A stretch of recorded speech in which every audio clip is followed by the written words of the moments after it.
वहीं मध्य प्रदेश में सियासत गर्माती हुई नजर आ रही है। दरअसल प्रियंका गांधी की तरफ से जिस तरीके से भ्रष्टाचार के आरोप लगाते हुए सवाल खड़े किए गए, उसके बाद उनके खिलाफ और साथ ही कमलनाथ के खिलाफ एफआईआर दर्ज की गई है और साथ ही साथ उन्हें कहा गया है कि या तो वो सबूत दे, नहीं तो कार्रवाई और भी सख्त होगी। आपको रिपोर्ट दिखाते हैं।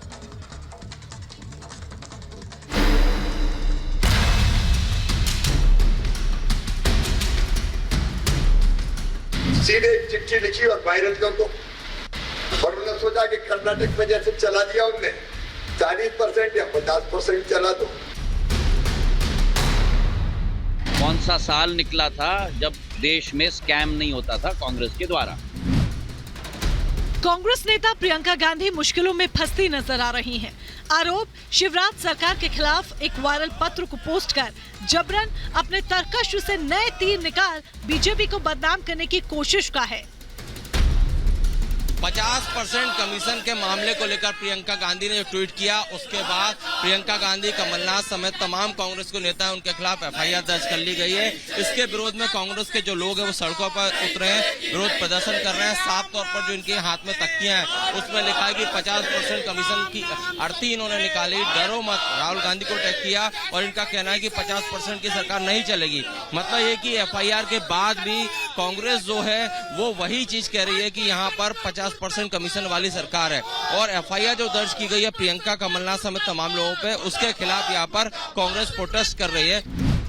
मध्य प्रदेश बीजेपी प्रकोष्ठ ने केस दर्ज कराए हैं। सूत्रों का कहना है कि भोपाल, इंदौर सहित कई जिलों में कुल 41 एफआईआर दर्ज कराए गए हैं। प्रियंका के साथ ही कमलनाथ पर भी एफआईआर दर्ज हुए हैं। ये सभी केस आईपीसी की धारा 469, 500, 501 के तहत दर्ज कराए गए हैं। इसमें ज्ञानेंद्र अवस्थी के नाम से पत्र लिखा गया था, तो पहले आरोपी के रूप में उनका नाम है।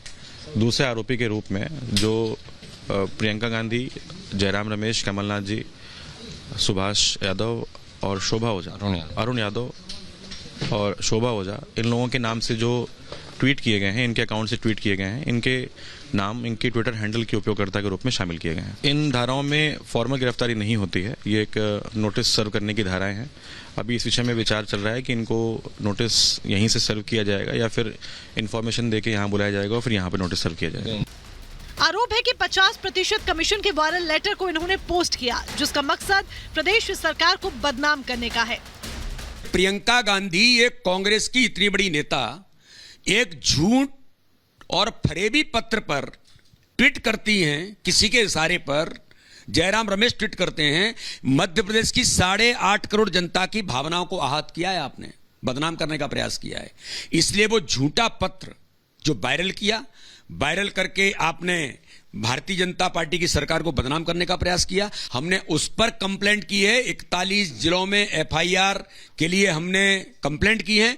3-4 अभी एफआईआर हो गई हैं, बाकी जगह भी एफआईआर होगी। साइबर क्राइम में भी हमने की है। सोशल मीडिया इसलिए नहीं है कि आप जनता को गुमराह करो, सोशल मीडिया इसलिए नहीं है कि उसमें झूठ परोसो। और मुझे बहुत शर्म आती है, प्रियंका गांधी अपने आप को बहुत बड़ी नेता समझती, नेहरू परिवार की वो एक वारिस हैं, वो इस तरह की झूठ और फरेब की राजनीति करेंगी। और इसलिए कि हमें सत्ता पर पहुंचना है, झूठ की नसेनी पर चढ़कर सत्ता पे शिखर पर पहुंचना चाहती है कांग्रेस। और कमलनाथ ने भी यही किया, झूठ और फरेब की राजनीति। दिग्विजय सिंह भी है और यही उनकी परिपाटी रही है। दरअसल 11 अगस्त को प्रियंका गांधी ने शिवराज सरकार के खिलाफ 50% कमीशन वाली वायरल चिट्ठी पोस्ट की थी और वायरल लेटर के आधार पर प्रियंका ने शिवराज सरकार पर 50% कमीशन लेने का आरोप लगाया था। कांग्रेस नेता कमलनाथ ने भी प्रियंका गांधी के इस ट्वीट को रिट्वीट करते हुए बीजेपी सरकार को घेरा था।